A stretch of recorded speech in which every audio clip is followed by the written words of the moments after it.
Car की दुकान को हमने खूब सुंदर जमा के रखा है, बहू है, बेटा है, नाती है, पंती है, पोता है, बहुत जोरदार दुकान जमी हुई है। अब दुकान जम तो गई, माल भी खूब खप गया, माल भी खूब बिका। तुम जो कमा कर लाए, बेटे ने लिया, बहुओं ने लिया, पत्नी ने लिया, रिश्तेदारों ने लिया, नातेदारों ने लिया, कुटुंबियों ने लिया, सबने लिया। आखिरी में फिर क्या हुआ कि बाजार वापस बंद हुआ और कंधे पर लेकर चल।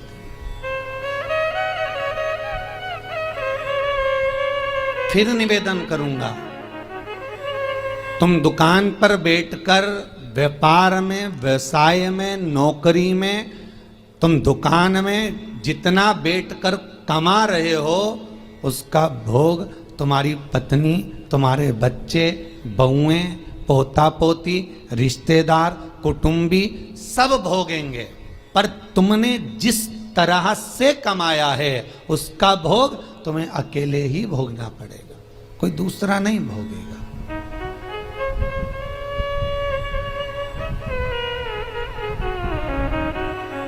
जीवन में कुछ कर्म ऐसा करते हुए चलो।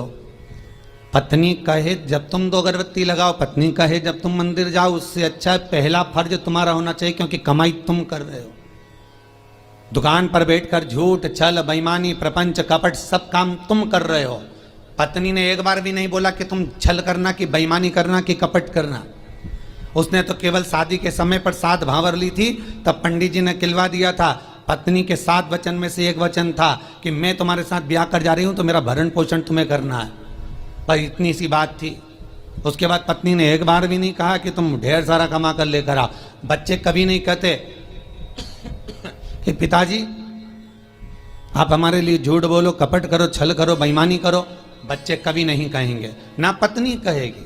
जब ऊपर जाओगे, यम की कैद चढ़ोगे, तो यमराज तुम्हें जब नरक में पटकेगा तब कहोगे मैंने झूठ पत्नी के लिए बोला था, मैंने बच्चों को पढ़ाने के लिए, आगे बढ़ाने के लिए झूठ बोला था, मेरे अकेले को नरक क्यों पटक रहे हो? पत्नी और बच्चों को भी तो पटको। तो यमराज भी कहेगा झूठ तूने बोला, कपट तूने करा, बेईमानी तूने करी, प्रपंच तूने करा, तो भोग भी तो भोग, दूसरा काय को भोगेगा।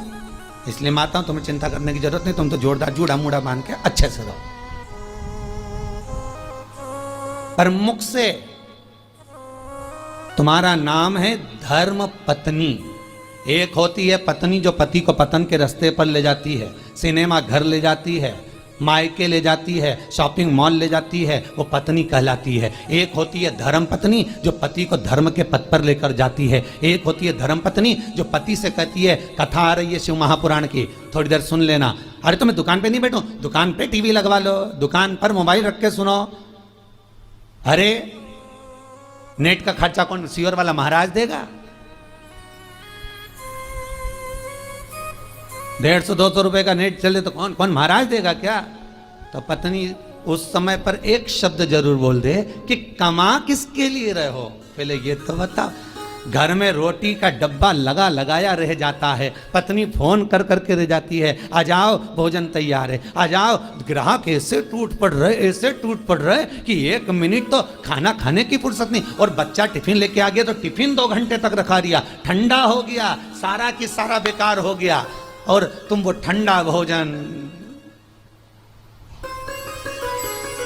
गाय की सांदी जैसा बस खा रहे, ऊपर से दुकानदार फिर ग्राहक बोल रहे सेठ जी मुंह में रोटी, सेठ फिर निकाला। किसके लिए कमाया भाई?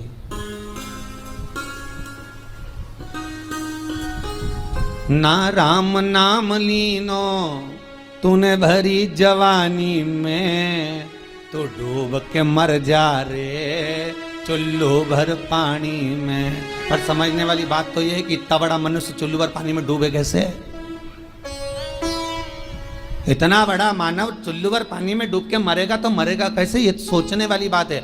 तो उसमें भी शास्त्र में वर्णन किया, जो मनुष्य भगवान का भजन नहीं करता, जो मनुष्य भगवत स्मरण नहीं करता, जो मनुष्य भगवत कीर्तन नहीं करता, जो मनुष्य कभी स्मरण नहीं करता, वो कीड़े की तरह जन्म लेता है और कीड़ा चुल्लू भर पानी में डूबकर मर सकता। धर्म पत्नी का फर्ज है पति अगर कमा कर तुम्हें ला कर देता है तो तुम्हें चाहिए कि पति से कहो चलो दान करिए, चलो पुण्य करिए, चलो कथा सुनिए, संकीर्तन करिए। ये धर्म पत्नी का फर्ज है।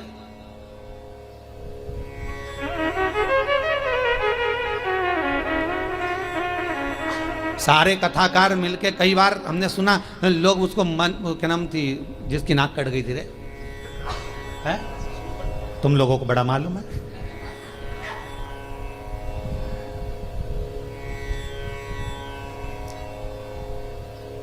मतलब इतनी फेमस है वो, है? तुम्हें भी मालूम था? कड़ेल जी मालूम था? हाँ, बड़ी फेमस है वो।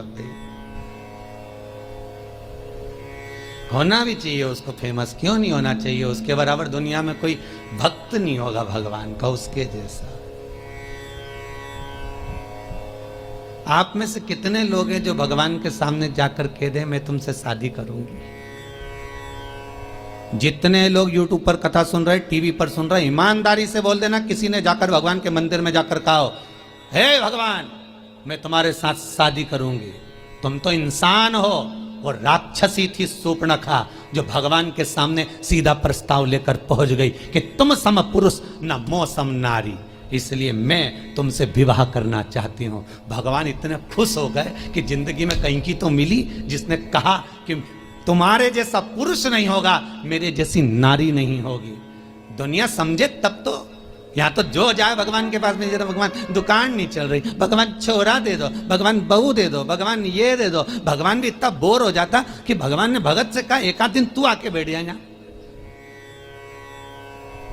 एक बार आके बैठ जा।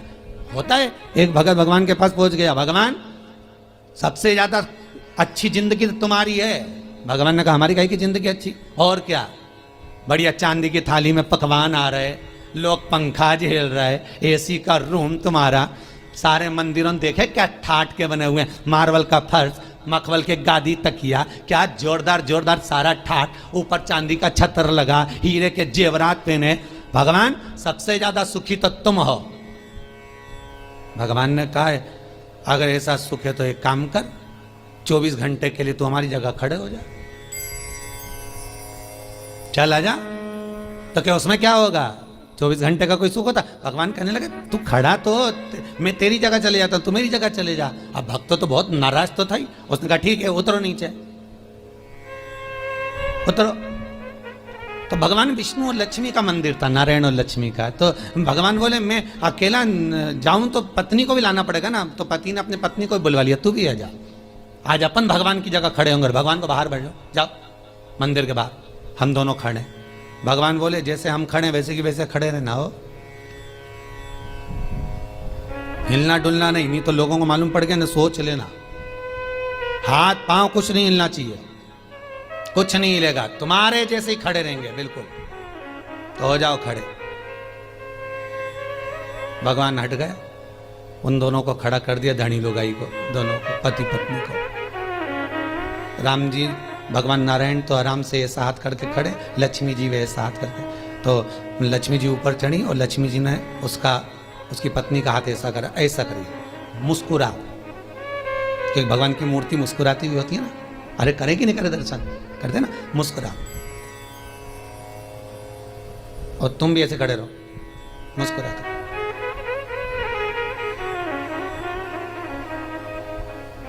इतना छोटा सा तो काम, एसी का भी तो रूम है, अरे खाने को भी तो चांदी की थाली में सब मिलेगा। पत्नी से बोला खड़े रहे तू तो। भगवान के जाऊं? लक्ष्मी नारायण कहा ठीक है जाओ। अब कब आऊं? भगवान बोले, तो वो बोला अभी हम सारा सुख भोग लें फिर आना आराम से। हाँ ठीक है, कल आ जाऊं कि आज ही आऊं? नहीं तुम तो शाम तक वापिस आ जाओ।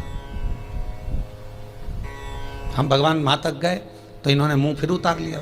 लक्ष्मी जी बोली मुस्कुराओ, फिर मुस्कुराओ। अब सब भगत दर्शन के लिए आने लगे भगवान के। ये दोनों मूर्ति ऐसे खड़े, कोई के मेरी बहू ऐसी, कोई के मेरा बेटा ऐसा, कोई के धंधा पानी नहीं चले, नीचे से चीटा चढ़ गया।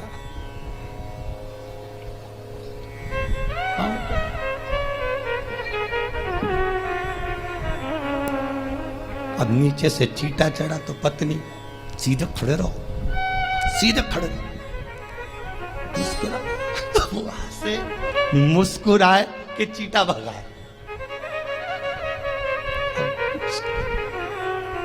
अब जहां लक्ष्मी जी खड़ी थी वही हाथ लेके मच्छर काटे जा रहा है। पति बोले अभी तो मेरे से कह रही थी, अब मुस्कुरा, मच्छर खा रहा है, मुस्कुरा। तब एक आया भगत, 11 दिए जला गया उनके बिल्कुल पांव के पास।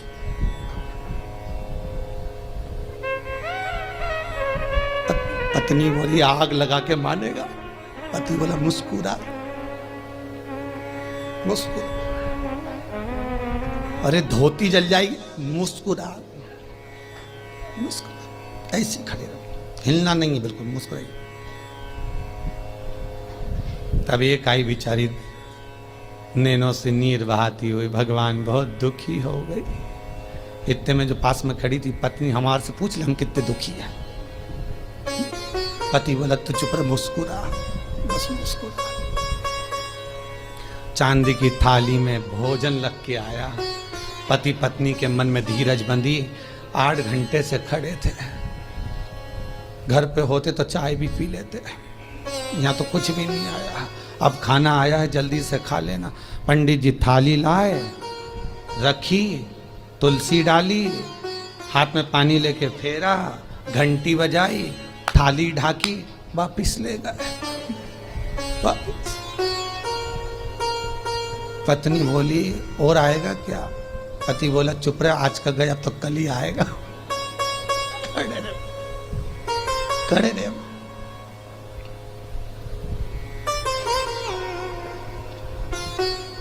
शाम के समय भगवान नारायण और लक्ष्मी आ गए। क्यों भैया, सुख में तो हो कि आग लगे बस सुख का नाथ, तुम तो तुम्हारी जगह खड़े हो जाओ, हम तो हमारे अच्छे, तुम वहीं आ जाओ वापस। जल्द भगवान बोले हम तो नहीं आ रहा, तुम ही खड़े रहो, कि हमारे बाप की सौगंध है, हम दूसरी बार भगवान नहीं बनेंगे, तुम तो खड़े हो जाओ। बड़ी मुश्किल से भगवान नारायण लक्ष्मी फिर खड़े हुए। हमें लगता है सामने वाला व्यक्ति बहुत सुखी है, पर उसकी जगह पर जब हम बैठते हैं तब मालूम पड़ता है कि दुख जीवन में कितना पड़ा है, जीवन में दुख कितना है वो समझना। पकड़ कर हाथ जो तेरा, कहे तू लाडला छोरा, अभी सब साथ हैं तेरे, आगे होने को धोखा है। हरि भज लो, हरि भज लो, हरि भजने का मौका है। हमें अपने कुटुंबी, रिश्तेदार, नातेदार जितने भी हमें अपने लगते हैं, ये कोई अपना नहीं, केवल एक लुटेरा है। कितना सुंदर लिखा है।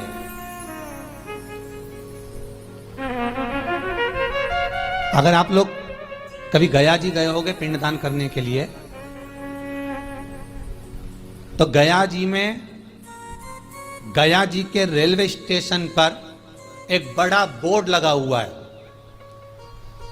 कि दुनिया के सबसे बड़े लुटेरे, चोटे घर के लोग ही होते हैं।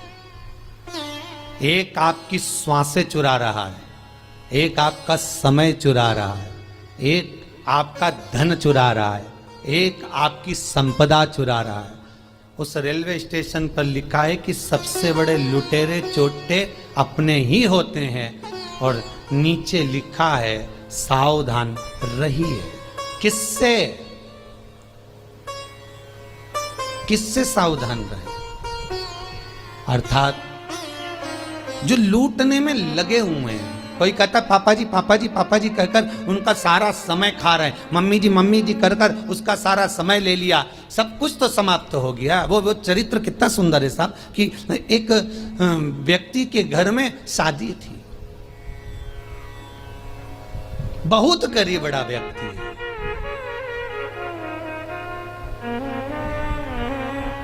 इतना गरीब व्यक्ति, इतना गरीब, और उसके घर में बेटी को ब्याह,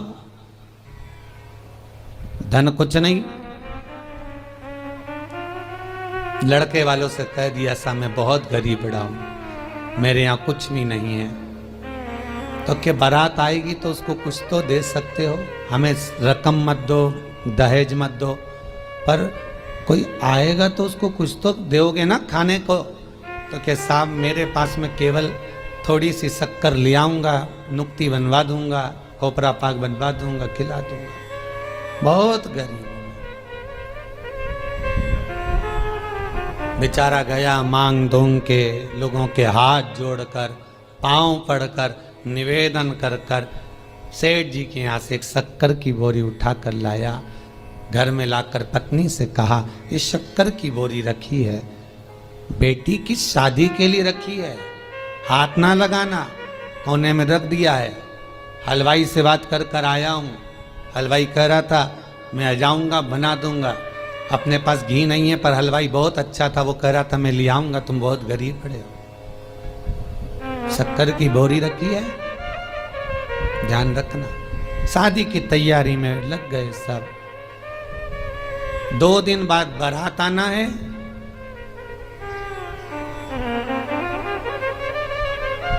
एक दिन पहले हलवाई आ गया।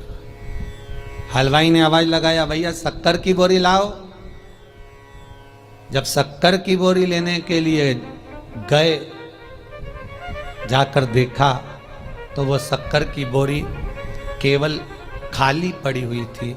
उस पे किसी बच्चे ने सोया हुआ था, किसी मेहमान का बच्चा, उसने गंदगी कर दी थी। बोरी भी गंदी हो गई, हाथ लगाने के लायक नहीं बची। क्या हुआ था इस बोरी में? समाप्त तो हो गई शादी की एक दिन पहले। बस कुछ नहीं, घर में मेहमान आ गए, गरीब बहुत थे ये, तो मेहमानों को कुछ खिला पिला नहीं पा रहे थे। एक बच्चा बोरी से टिक के बैठ गया, उसने बोरी में उंगली करना प्रारंभ करा, एक छेद बना दिया, छेद में से शक्कर निकाल के खाने लगा। इतने में उसकी माँ आ गई, छोरा क्या कर रहा है? शक्कर खा रहा। माँ ने भगाया, वो भी पल्लू लगा के उसमें से शक्कर निकाल ली। किसी तीसरे ने देख लिया, क्या कर रही? कुछ नहीं, चाय बनाने के लिए शक्कर लिया, वो भी लग गई, उसने भी शक्कर निकाली। जितने मेहमान आए थे सब शक्कर खा गए, रिश्तेदार खा गए, शक्कर की बोरी पड़ी रही। हलवाई आ गया, आवाज लगाया, साहब शक्कर ला दो, चाशनी बनाना है, नुक्ती बना दूं, खोपरा पाक बना दूं, लाओ जल्दी लाओ। अंदर गया तो शक्कर की बोरी तो खाली पड़ी है। आवाज लगाया पत्नी को, सुनती हो? पत्नी दौड़ के आई, क्या हुआ स्वामी, शक्कर की बोरी कहाँ है? पत्नी बोली ये कहीं है। अरे शक्कर की बोरी कहाँ है? तो क्या ये तो मैं शक्कर की बोरी पूछ रहा हूं, तो ये क्या नमक की है तो शक्कर की। शक्कर की बोरी कहाँ है? तो ये शक्कर की बोरी की शक्कर कहाँ गई? पत्नी बोले मुझे क्या मालूम कहाँ गई, सब समाप्त हो गई। अब लेकर वो बोरी को गया, हलवाई से कहा भैया अब तो कुछ है नहीं इस बोरी में, झड़ा दी। बहुत गंदी हो गई थी बाहर। आखिरी में उसमें गंदी इतनी हो गई थी कि आग लगाना पड़ी। तो आग लगाते भी झड़ा के देख रहे हैं कि थोड़ी बहुत शक्कर निकल जाए तो चाशनी बन जाए और नुक्ती बन जाए, और कुछ नहीं बन पाया। तब धड़ धड़ाता हुआ बारात आ गई, और बारात दरवाजे पर आई तो रो रहा था। क्यों? क्योंकि खिलाने के लिए, देने के लिए कुछ भी नहीं बचा था। खूब रोया, तड़पा।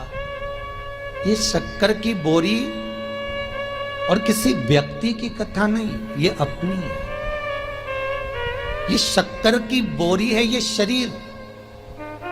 जैसे बोरी पेक लेकर आए थे उसी समय, जन्म के समय पर ये बोरी पूरी बंद की बंद आई थी। आंख नहीं खुली थी, कर्ण नहीं खुले थे, मुख नहीं खुला था, संपूर्ण बोरी बंद की बंद आई थी। ये संपूर्ण बोरी।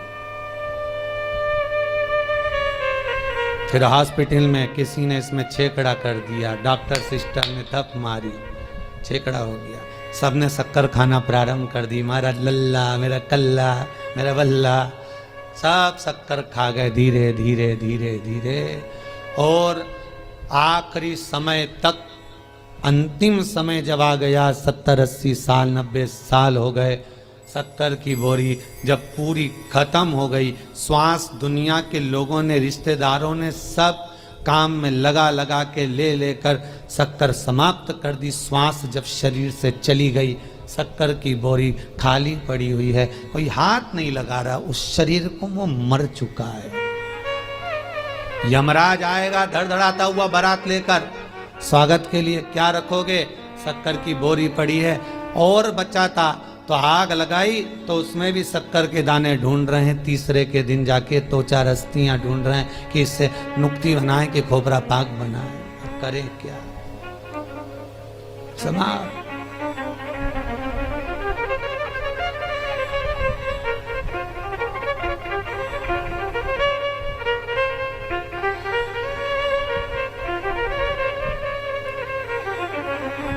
दुनिया के लोगों की एकता अगर देखना है, परिवार के लोगों की एकता अगर देखना है, मोहल्ले और संसार के लोगों की एकता अगर देखना है, तो दो जगह पर देखी जा सकती है। एक, जो व्यक्ति आगे बढ़ रहा है उसको गिराने में, और दूसरा मुर्दे को उठाने में।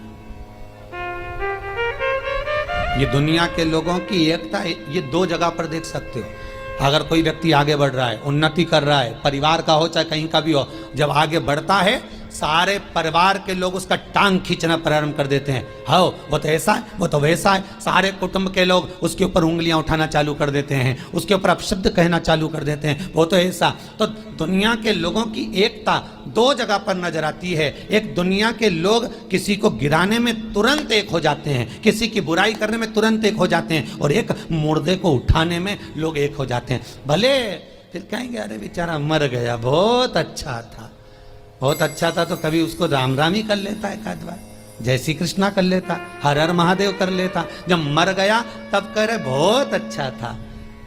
और सबसे अच्छा जब लगेगा जब वो शोक पत्र तुम्हारे पास आएगा और उसमें लिखा रहेगा इतनी बजे से इतनी बजे तक पगड़ी है, इतनी बजे से इतनी बजे तक रसोई है। और जब तुम जाके ना गुलाब जामुन ना खोपरा पाक ने बूंदी जब खाओगे, नुक्ति का रायता में बूंदी डाल डाल के डुबक डुबक के सेव डाल के जब पूड़ी के साथ खाओगे, और जितनी तुमने बुराई करी है उसके घर की नुक्ति और सेव कहीं ऐसी बच जाएगी।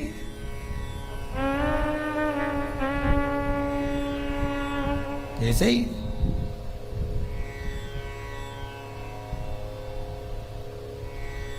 सहज नहीं है महाराज।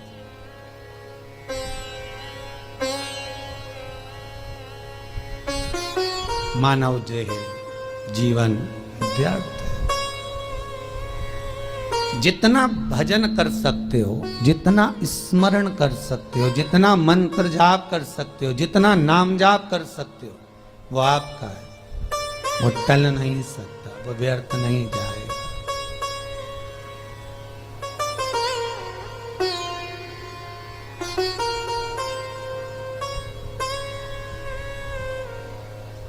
तुम्हारा किया गया भजन, तुम्हारा किया गया कीर्तन और तुम्हारा विश्वास शंकर के प्रति खाली नहीं जा सकता, खाली नहीं जाएगा। विश्वास अगर पूर्ण है तो भगवान मिल जाएगा।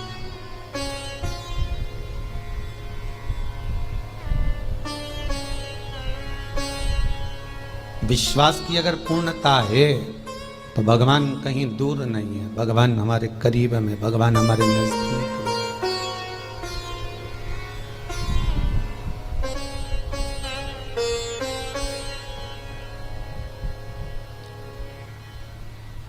कल गौशाला में हम शाम के समय पर थे, कथा के बाद आप लोग यहाँ कीर्तन कर रहे थे।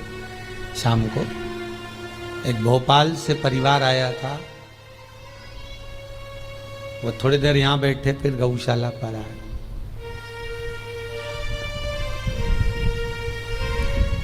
हमने कहा वहां जाकर बैठो हॉल में, दर्शन करो, कीर्तन चल रहे हैं, भाभी जी की भजन गा रही थी, कल हम सुन रहे थे वहां पर।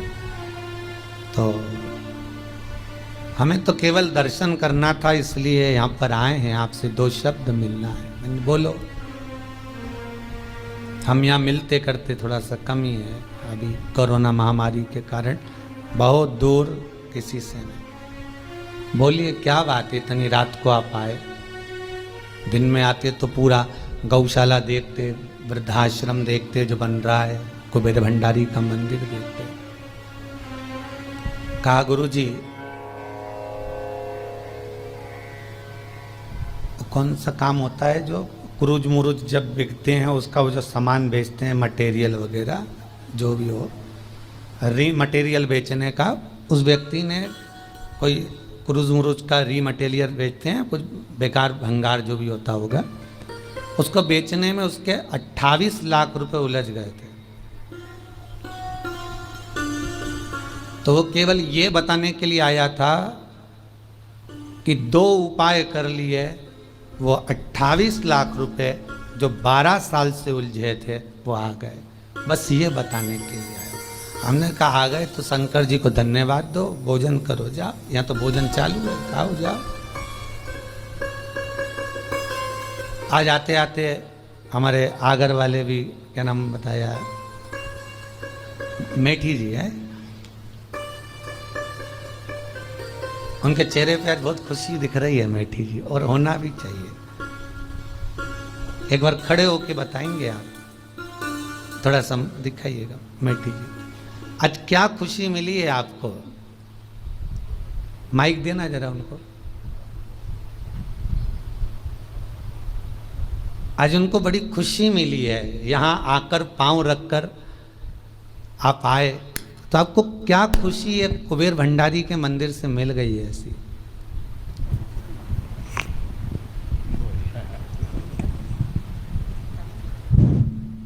हम आगर से जब चले थे तो इस भावना के साथ चले थे कि गुरु जी से कोई साधन पूछेंगे, ये मेरा बिछोट बच्चा है जी, और ये इसका पुत्र है, ये बहू है, ये बड़ा बच्चा है जी। मेरा बिछोट बच्चा जो है, वैसे ये मेडिकल स्टोर पे बैठता है, ये भी मेडिकल स्टोर है, पर बिछोट ने वो इंजीनियर हो गया, बोले मैं तो नौकरी करूँगा। ठीक भाई, नौकरी कर, 2-4 जगह कहाँ करें।